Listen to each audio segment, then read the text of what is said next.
As a Lean Six Sigma Master Black Belt, I've seen way too many initiatives crash and burn before they even start. Bakit? Kasi walang malinaw na pundasyon. Kaya nandito tayo. This explainer is your ultimate guide para himayin at intindihin ang architecture ng isang Lean Six Sigma project charter. Okay, let's dive into this. Ating bubusisin ang anatomy ng charter in 5 simple parts. First, the LSS project compass. Second, problem and smart goals. Third, metrics and financial impact. Fourth, boundaries and milestones. And finally, launch authorization. Nakasali ka na ba sa isang project team na walang nakakaalam kung ano talaga ang purpose ninyo? Nakaka-frustrate, di ba? Isang napaka-common na workplace frustration natin dito sa Pilipinas yung masali sa mga aimless projects na nagsasayang lang ng oras at resources. Well, ang immediate at structured solution dyan is a properly built project charter. Section 1. The LSS Project Compass. Sa Lean Six Sigma logic, ang project charter ay nagsisilbing ways ng buong project mo. Ito mismo ang management's authorization na nagbibigay ng direction, focus, at legitimacy. Isipin mo na lang sa isang BPO operations setup. Kung wala kang charter, parang sumabak sa pag-take ng calls ng walang script o system access na inapprove ng management. Kapag aligned ang nilalaman nito, best practice ngayon is to pin it agad sa inyong MS Teams channel para mabilis ang kick-off alignment ng buong grupo. Sa loob ng charter, you'll start with the project name na binigay ng champion and, of course, the problem statement. Based on our strict template, ang problem statement dapat naka-address sa isang specific, recurring at measurable na issue. For example, hindi pwedeng sabihin lang na mataas ang AHT or average handling time. It should be exact, like average handling time spiked by 45 seconds over the last 3 months. Pansinin nyo na the charter acts as the critical bridge to take you from your current state patungo sa inyong target state. Moving on to Section 2, Problem and Smart Goals. Dito napapasok ang goal statement natin kung saan we declare the target result.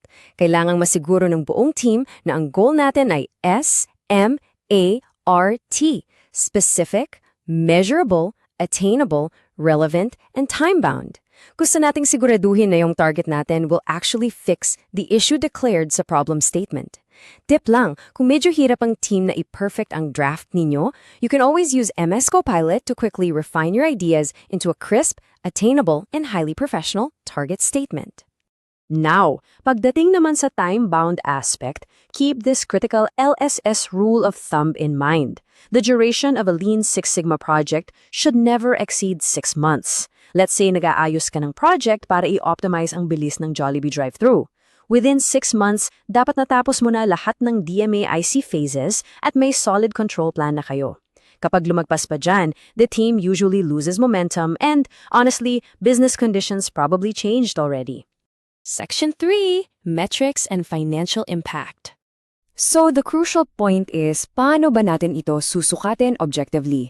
We need a key metric centered on the core equation, y equals f of x. Yung y is our performance measure, mas kilala natin as Project Y.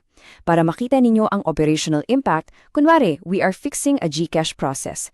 Kung ang problema natin is the spike in transaction errors, ang ating Project Y ay mismong pagbaba ng percentage ng mga failed transactions na ito dahil inayos natin yung mga X or the input variables.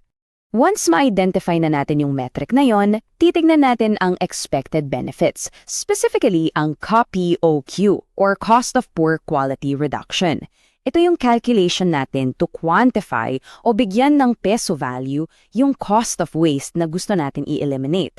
Para mas mabilis, mas accurate, at syempre presentable ang inyong computation, highly recommended ang paggamit ng modern tools like MS Excel to crunch these financial benefits, showing exactly the huge difference between the cost of waste and your expected savings. Baka iniisip nyo, bakit ba natin kailangang i-convert ang time or error rates into pesos? Well, because of this core LSS principle, the language of management is money. Kahit gaano pa ka-innovative yung operational improvements nyo, you absolutely have to translate them into financial terms. Ito ang nag-iisang paraan para makuha mo ang full leadership buy-in at ma-approve ang mga resources na kailangan mo para gumalaw. Next up, Section 4, Boundaries and Milestones. Dito natin idedetalye ang project scope. Napaka-importante na klaro upfront kung ano ang in-scope at kung ano ang out-of-scope. Ang LSS logic natin dito is strictly to prevent the deadly scope creep. Kung gagawa tayo ng analogy sa isang local logistics delivery setup, kung ang approved project ninyo ay i-optimize lamang ang routing sa Metro Manila, huwag ninyo nang piliting isama ang provincial hub sa Visayas at Mindanao. Why? Kasi siguradong madedrel ang inyong strictly guarded 6-month timeline. Kasabay ng strict scope ay ang paglalatag ng milestones. Dito natin isa-set ang checkpoint dates for the expected completion ng bawat phase ng DMAIC, define, measure, analyze, improve, at control. Upang hindi kayo mawala sa track, it's a great habit to set up these exact dates using MS Planner. Kapag nasa planner na yan, transparent and easily tracked ang progress ng buong team, month on month. And finally, Section 5, Launch Authorization. Ang huling step is getting the signatures for launch authorization. In our strict LMS template format, we need 3 crucial sign-offs. First, the project leader na nag-agree to lead the execution. Second, the finance validator na sumusuri at nag-a-approve ng expected financial benefits. And third, the champion approver na nagbibigay ng official go signal. Para mas smooth ang ating modern process, pwede kayong mag-setup ng MS Power Automate to automatically route this document from review to approval all the way to final execution. Sa pagkumpleto ng lahat ng ito, your project charter transforms into a formal, powerful document na magbibigay ng clear direction sa inyong Lean Six Sigma initiative. So, the ultimate question is, now armed with a clear, management-approved mandate, are you ready to execute and begin your DMAIC journey?